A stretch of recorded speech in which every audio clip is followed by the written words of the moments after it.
Micromax Saima Awards 2014 Lifetime Achievement Award ആണ്.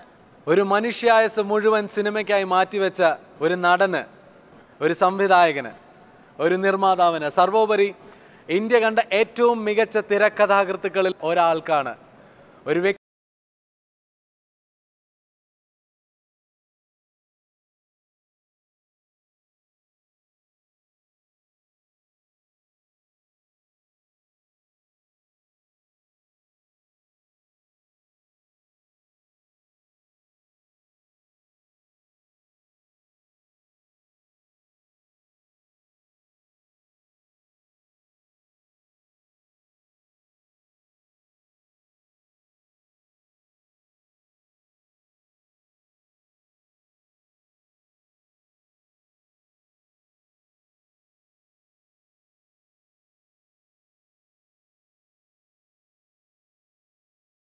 இந்திய சினிமாவோட வரலாற்றிலேயே அவரை விட ஸ்கிரீன் பிளே எழுத ஒரு ரைட்டரே கிடையாது. அவங்க கூட பல படங்கள் நடித்தவங்க, அவங்க பேசுறது தான் நியாயம். எல்லாருக்கும் வணக்கம். வணக்கம் Malaysia. It's a real pleasure.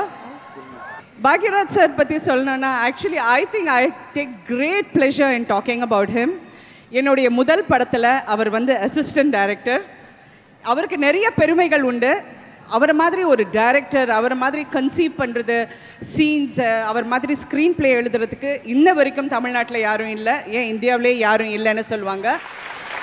He is a fantastic person, great sense of humor and a wonderful human being. I am very proud to give this award to him. Bhagiraj. Megastar ചിരഞ്ജീവിയെ ഞാൻ വേദിയിലേക്ക് ക്ഷണിക്കുകയാണ്. Sir, we need your presence here.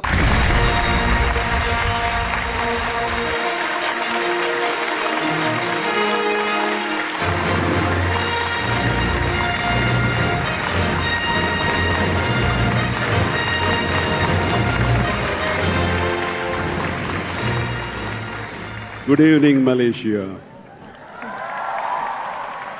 Salamat Petong. Salam alaikum. I am really very happy after seeing Bhagiraja sir after so many years. And as Karthi said, as a script writer, screenplay writer, he's a one and only person. That way I could say he deserves. It's my privilege to invite him here. So please put your hands together. A big round of applause for Bhagiraj sir.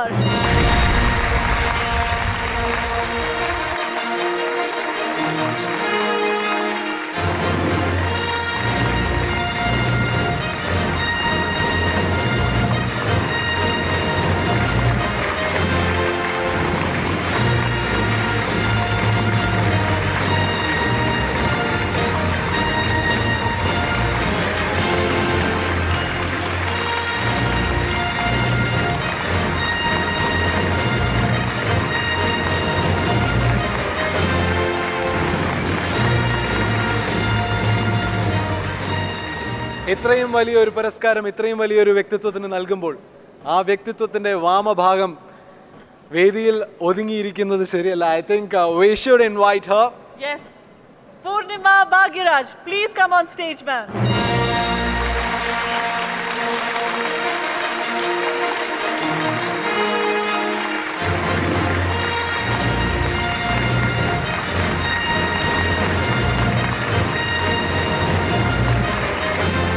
மலேசியாவில் இருக்கும் அனைத்து தமிழ், தெலுங்கு, கன்னடம், மலையாளம், ஹிந்தி பேசுகிற அனைத்து cinema ரசிகர்களுக்கும் என்னுடைய பணிவான வணக்கத்தை தெரிவிச்சுக்கிறேன். ஏறக்குறைய இந்த சைமா அவார்டு எனக்கு கொடுத்தது அட்வான்ஸாக கொடுத்துருக்காங்க அப்படின்னு நான் சொல்கிறேன்.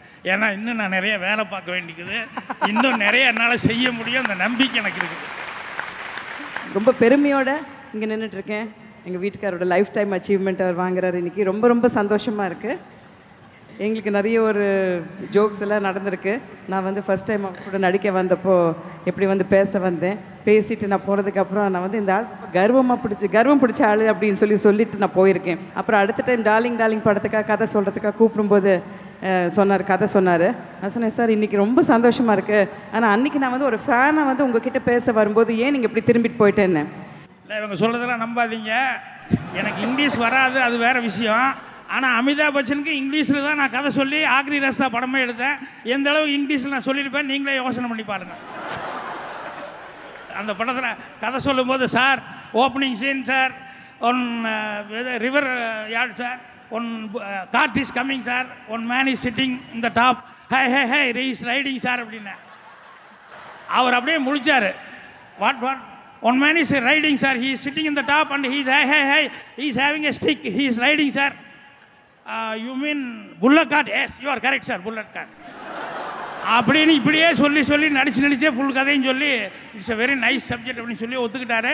இன்றைக்கு வரைக்கும் அவருடைய கேரியரில் அமிதாப் பச்சன் உங்களோட 10 நம்பர் 10 படம் நல்ல படத்தில் ஏதாவது ஒன்று சொல்லுங்கன்னு சொன்னோம்னா என்னுடைய ஆக்ரி ரஸ்தாவை மறக்காமல் பாக்யராஜின்னு சொல்லுவார். எனக்கு ரொம்ப பெருமையாகவும் சந்தோஷமாகவும் இருக்குது. தேங்க்யூ ராதிகா சரத்குமார், தேங்க்யூ காவிக் sir, thank you Chiranjeevi sir, and thank you Bhagyaraj and Poornima Bhagyaraj. അപ്പങ്ങളെമ്പാടും ഒറ്റയ്ക്കു ചുട്ടമ്മായി അമ്മായി ചൂട്ടത് മരുമോനുക്കായി. അപ്പങ്ങളെമ്പാടും ഒറ്റയ്ക്കു ചുട്ടമ്മായി അമ്മായി ചൂട്ടത് മരുമോനുക്കായി.